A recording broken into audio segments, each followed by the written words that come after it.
अभी हमने एक नया प्रोजेक्ट लिया है, वो मैं समझता हूं शायद पूरे हिंदुस्तान के लिए एक नए मॉडल के रूप में आने वाले दिनों में उसकी चर्चा होगी। मैंने कभी इस विषय में बाहर कभी कहा नहीं, पहली बार थोड़ी सी झलक आपको दे रहा हूं, क्योंकि टोटल 19 मॉड्यूल्स हैं हमारे, और हमारा वो प्रोजेक्ट है ई ऊर्जा। इस ई ऊर्जा के लिए हमने कोई 19 मॉड्यूल्स डेवलप किए हैं टेक्नोलॉजी के माध्यम से, और उसका क्या परिणाम होने वाला है आप अंदाज कर सकते हैं। पायलट प्रोजेक्ट के नाते इस 1 अप्रैल से उसको हमने लागू किया। जैसे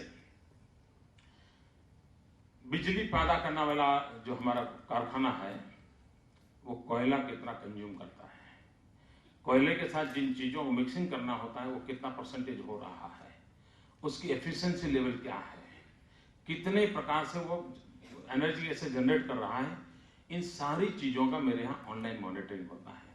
और उसका परिणाम क्या है, देखिए पूरा हिंदुस्तान बहुत तेजी से अंधार युग में जा रहा है।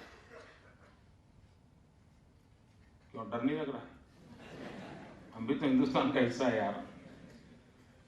आप बिल्कुल निश्चिंत है, नहीं जाएगा जाएगा, गुजरात नहीं जाएगा, सही है।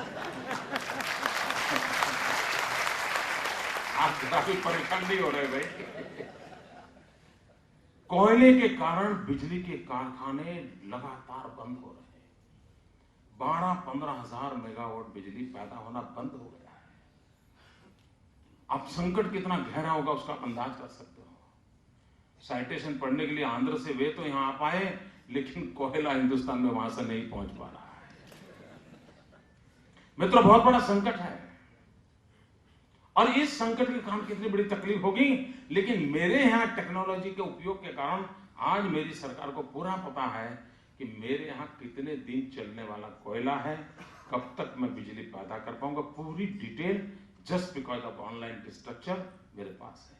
इतना ही नहीं, जो कारखाने हमारे यहाँ 40 साल पहले बने, 50 साल पहले बने, और जब 2001-2 में जब हमकी बहुत बड़ा गुजरात में हमें बिजली की क्राइसिस थी, हम 2000 मेगावाट शॉर्टफॉल थे, उस संकट के दिनों में जब मैं सोचता था तो मैं तो नया नया था, मैं कोई इस सारे विषयों से जानता भी नहीं था, लेकिन मैं प्लांट लोड फैक्टर वगैरह सारे शब्द उस समय नए नए सुनने लगा। तब मुझे बताया गया था उस समय हमारा प्लांट लोड फैक्टर 60% था। 2001-2 में हमारा प्लांट लोड फैक्टर 60%, यानी 100 मेगावाट का कारखाना लगा हुआ है, उसकी 100 मेगावाट पैदा करने की ताकत है, लेकिन कुछ न कुछ कारणों से वो 60 मेगावाट से ज्यादा कर नहीं पा रहा है। 40 मेगावाट वेस्टेज है, 1 मेगावाट यानी 4 करोड़ रुपया, यानी वो डेढ़ पड़े हैं, ये हालत थी। मित्र, इस टेक्नोलॉजी और मॉनिटरिंग का परिणाम है कि हिंदुस्तान में सर्वाधिक बेस्ट परफॉर्मेंस आज मेरे 40-40, 50-50 साल पुराने हमारे ऊर्जा के कारखाने 85% लोड फैक्टर पर पहुंचाए हैं। और अभी 13 अक्टूबर को हाईएस्ट था मेरा रिजल्ट, 30 अक्टूबर को हाईएस्ट रिजल्ट था, क्योंकि हर चीज को कंप्यूटर से, टेक्नोलॉजी से मॉनिटर किया जा रहा है। अब उसके कारण कोयला बच रहा है, उसके कारण टाइम सेविंग हो रहा है, उसके कारण एफिशिएंसी लेवल बढ़ रहा है, और उस एनर्जी जनरेट करने वाली टेक्नोलॉजी में कोई बदलाव नहीं लाया, वही है जो 60% पहले देती थी। हमने सिस्टम को ठीक किया, परिणाम मिला है। हमने प्रोक्योरमेंट को इसके साथ जोड़ दिया, हमने बिजली डिस्ट्रीब्यूशन को जोड़ दिया। यहां तक मित्रों हम उसको आइडेंटिफाई कर पाएंगे आने वाले दिनों में कि इस ट्रांसफार्मर के नीचे इतने यूनिट बिजली जाती थी, अचानक क्यों बढ़ गई, पता चलेगा आज वहां चोरी हुई है। तो थोड़ा सा ह्यूमन टच मिलेगा तो परफेक्ट पर्सन पकड़ा जाएगा, इसने चोरी की है। कितना एफिशिएंसी ला सकते हैं, और शायद ऊर्जा में क्षेत्र में इस प्रकार की एफिशिएंसी हम लाएं तो कभी अच्छा करके भी देश को कई बड़े संकट से बचा सकते हैं।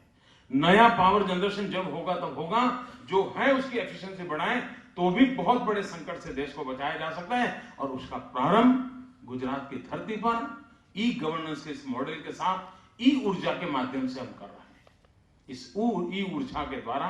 और मैं मानता हूं देश के लिए एक बहुत अच्छा मॉडल गुजरात के इन प्रयोगों से निकलने वाला है।